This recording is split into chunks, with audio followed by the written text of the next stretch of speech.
I used to work the front desk at a hospital in Amsterdam. One day, an American woman came hobbling in, clutching her ankle, and clearly in discomfort. She limped up to my counter and said, "I need to see a doctor immediately. I have insurance." I asked her to please take a seat and fill out the intake form. She stared at me like I'd told her to treat herself in the waiting room. These reactions aren't rare, they follow the same pattern over and over again.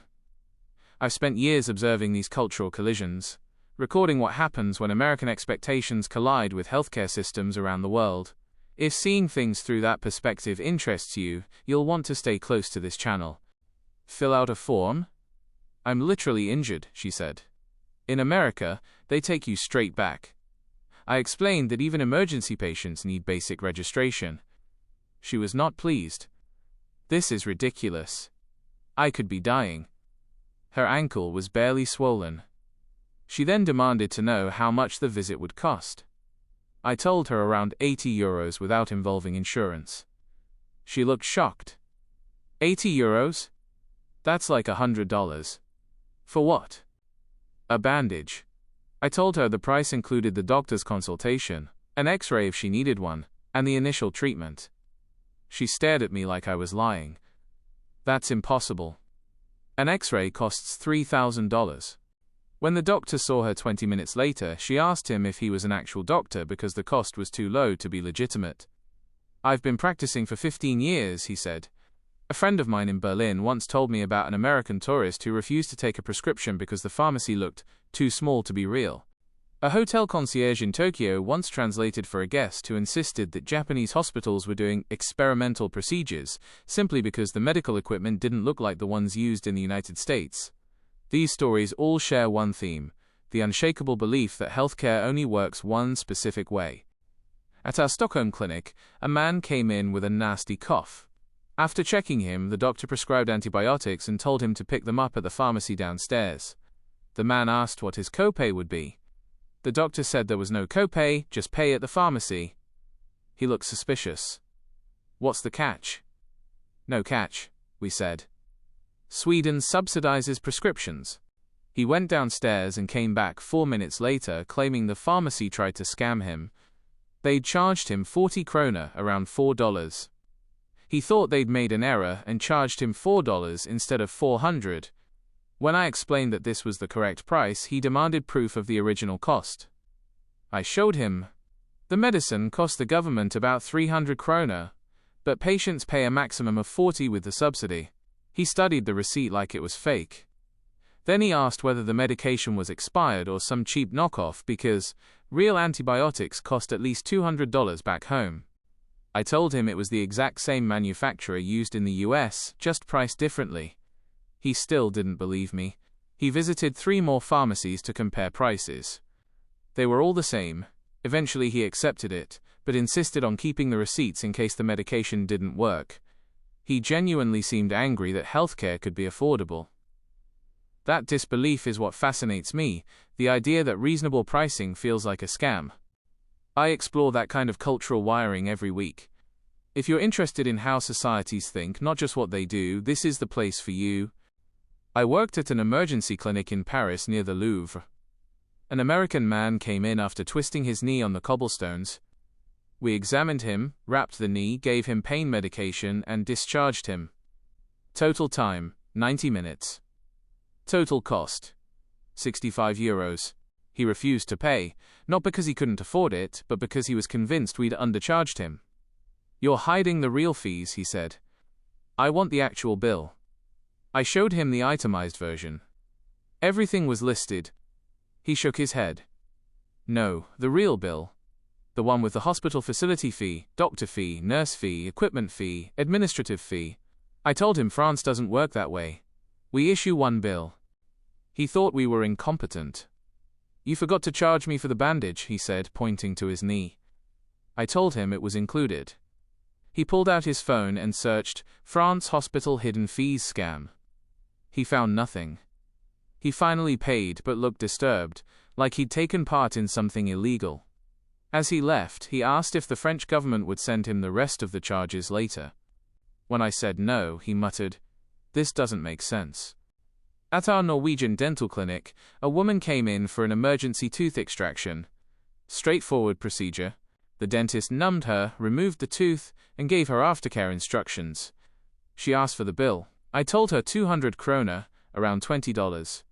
She laughed, thinking I was joking. When she realized I wasn't, she looked pale. "Are you serious?" I nodded. She then questioned whether Norwegian dentists were properly trained because real dentists cost thousands.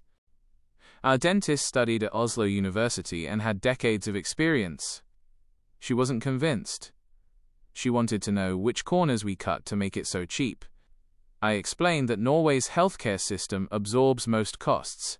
She asked whether our equipment was sterilized. Yes. Whether the anesthetic was authentic or diluted.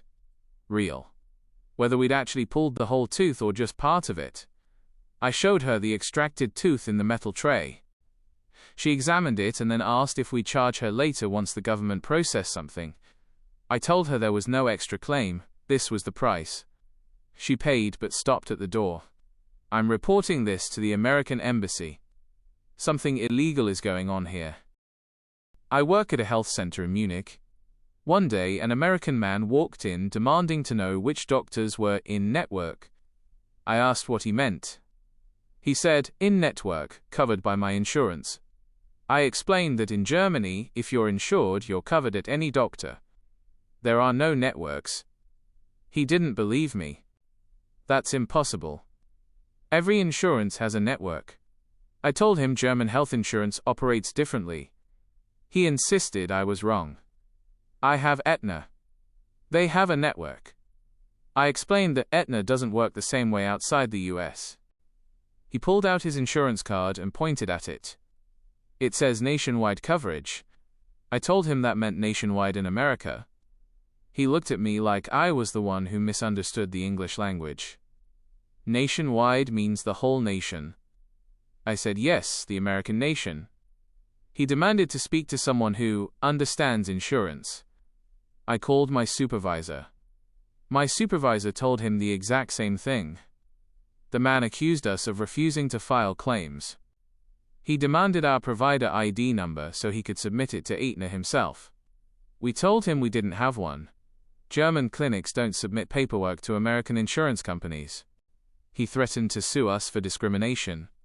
You have to accept my insurance. It's illegal not to. We told him to contact Aetna about their international policy. He called them right there in the waiting room. They told him he'd need to pay up front and request reimbursement. He hung up and glared at us. This is your fault. A hospital in the UK hired me to help with American patients. One woman came in for a minor procedure and kept asking about her deductible. I told her the NHS doesn't have deductibles. She said, everyone has a deductible. I explained that care on the NHS is free at the point of service. She said that didn't make sense. Someone has to pay. I said taxpayers fund the system. She shook her head. No, I mean who pays right now? I told her no one pays right now, that's the point. She stared at me. Then how do you know I'm not lying about being sick? I said doctors determine that. She was suspicious. In America, the insurance company checks if you're really sick. I explained that here, doctors do that, not insurance companies. She asked how we prevent fraud. I said the same way America does, physicians use medical judgment. After her procedure, which cost her nothing, she asked for an itemized bill for her records.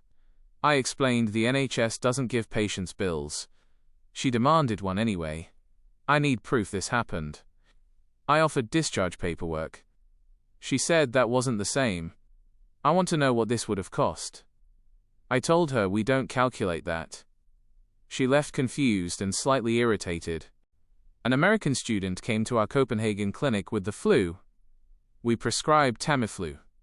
He asked if we accepted his US college insurance. I said we don't process American student plans, he'd need to pay up front and get reimbursed later. He asked how much. I told him around 100 kroner for the consultation and another 100 for the medication. He did the math. About $30 total. He squinted at me. Is this a free clinic? I said no, a standard one. He asked if we'd charged him correctly. Yes. He said, in America, Tamiflu alone is $300. I told him medications are priced differently in Denmark. He looked offended. Why is America so expensive then? I didn't have an answer. He paid but looked betrayed, like someone had lied to him his entire life. Then he asked if Danish Tamiflu was the same strength as the American version. I showed him the packaging. Same manufacturer. Same dosage. He took a picture of it to show people back home. As he left, he said, "I'm moving here." At a medical clinic in Melbourne, an American family came because their daughter had an ear infection. Straightforward case. The doctor examined her, prescribed antibiotics, and sent the prescription to the pharmacy. The father asked for the bill. I told him $70 Australian. He nodded, then asked when the real bill would arrive. I said that was the real bill. He explained slowly, as if I were confused. No, the big bill. The one with the codes and the insurance adjustments and the out-of-pocket maximum. I told him Australia doesn't send those. This was the bill. He pulled out a physical folder, an actual folder filled with documents. I have our insurance cards, our HMO approval, our referral from our primary care doctor, our prior authorization forms. I told him none of that was necessary. Just pay the $70. His wife interrupted. Is this socialized medicine? Kind of, yes, I said. She looked horrified. We don't believe in socialized medicine. I didn't know how to respond. Their daughter's ear was still infected regardless of their political beliefs. The father asked if they could pay the American way. I asked what that meant. He said, you know where we pay a little now, and the insurance pays the rest later, and then we get surprise bills for months. I told him that isn't how Australia works. He looked genuinely uncomfortable, like we were forcing him into a system he hadn't agreed to. He finally paid the $70 but made me write, paid in full on the receipt. He wasn't convinced more charges wouldn't appear. As they left, their daughter asked, why was that so easy? Her father said it shouldn't be. Healthcare systems vary dramatically around the world. Americans grow up believing medical treatment costs thousands because that's the reality they know. When they encounter places where a broken bone costs €50 or antibiotics cost $5, it disrupts their understanding of how the world works. If you recognize that mental glitch, the moment someone's worldview collapses in real time, you'll find this channel addictive. I track these collisions across cultures, industries, and ideologies. Subscribing simply ensures you won't miss the next one. They're not ignorant. They're genuinely confused because they've been taught healthcare must be expensive, complicated, and tied to jobs and insurance networks. Next time, we'll explore what happens when Americans try to understand foreign education systems.